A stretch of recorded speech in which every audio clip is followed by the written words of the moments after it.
Hi guys. Okay, so this is your last social studies video for this week. It's Friday.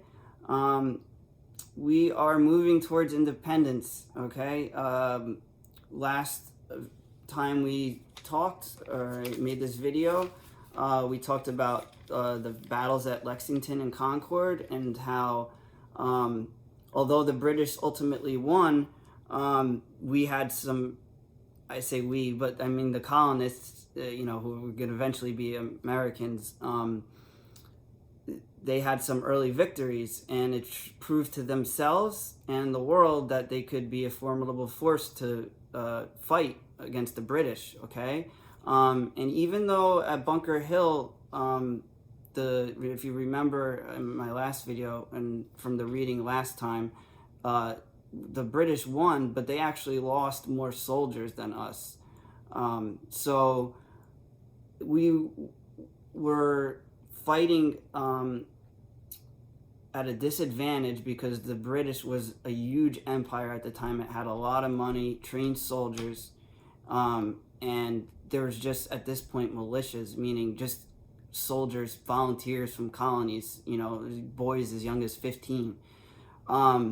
So now we're moving towards independence, okay? And independence is, you hear that word thrown around a lot. I want you to be more independent.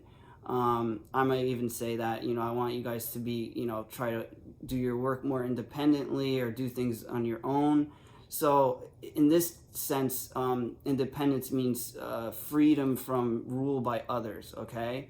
We're talking about governmental independence, okay? So we're on page 160 as lesson 3, declaring independence, okay? So you could see this is a copy of the Declaration of Independence. It was written, written in pen, ink, fountain pen, and cursive, and all the signatures from the people from the Continental Congress are on there. So I'm going to start reading and follow along.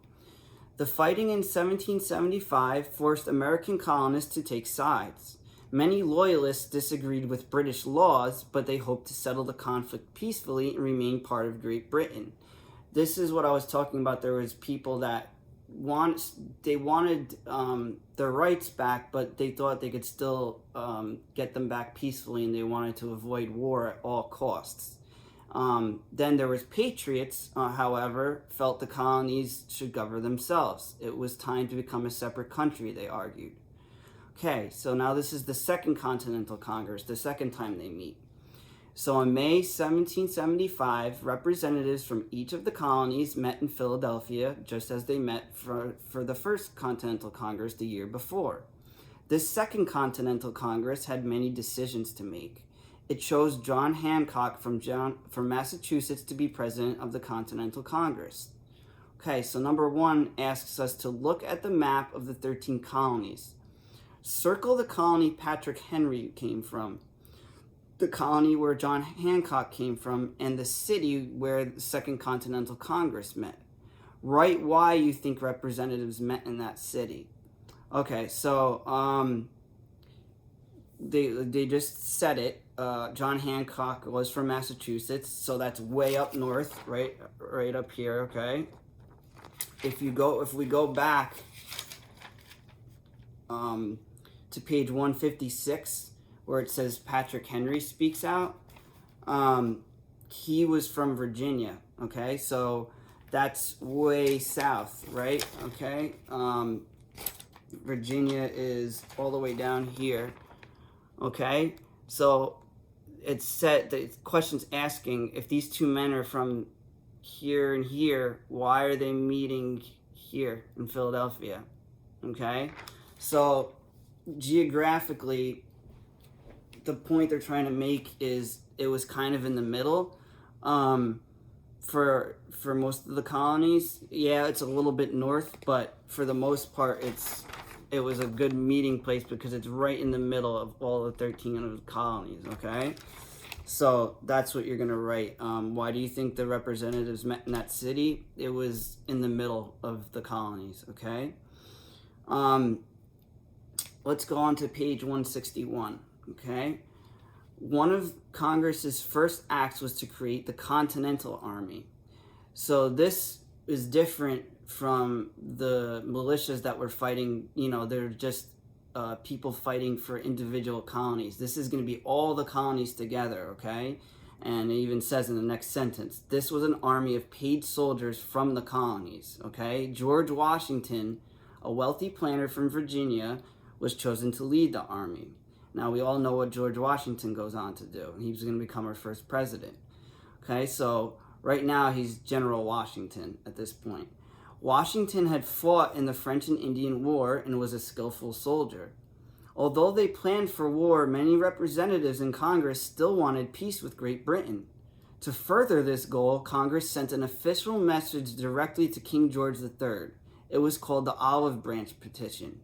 A petition is a written request for rights or benefits, and an olive branch is a symbol of peace. So they were trying to offer a symbol of peace to the king while still trying to get their rights back. They were trying to do it, in a peaceful manner. The petition said that the colonists wanted the king to help settle their conflict with Parliament. They asked for more freedom to govern themselves. King George refused to even read the petition, so it was a waste of time. Back in those days, it took a long time for things to get overseas, for a letter to get overseas, because the only way was by ship.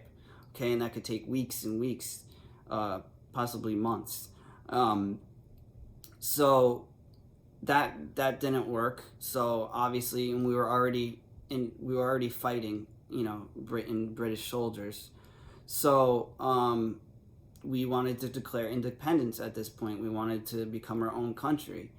I'm going to read the heading. Under the heading, it says common sense. Okay. Congress debated what to do next. To a Pennsylvanian named Thomas Paine, the choice was clear. In January 1776, Paine wrote a pamphlet called Common Sense. Pamphlet is a little booklet, that sometimes get it like folds out. Okay. Common sense, it means common sense. It's kind of obvious, basically. Okay, so he used language that was easy for people to understand. He gave reasons why it was time to part with Great Britain. Paine's pamphlet convinced many colonists that it was time for independence, which means freedom from rule by others, like I said before.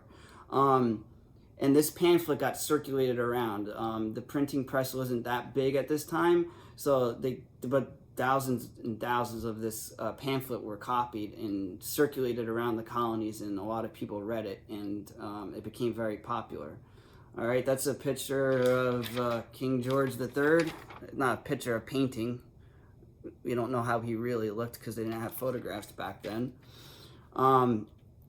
So that was the first major step, okay? We have to come together as 13 colonies as one, and decide all together that we want to be independent of Britain, and we're really going to do this, okay?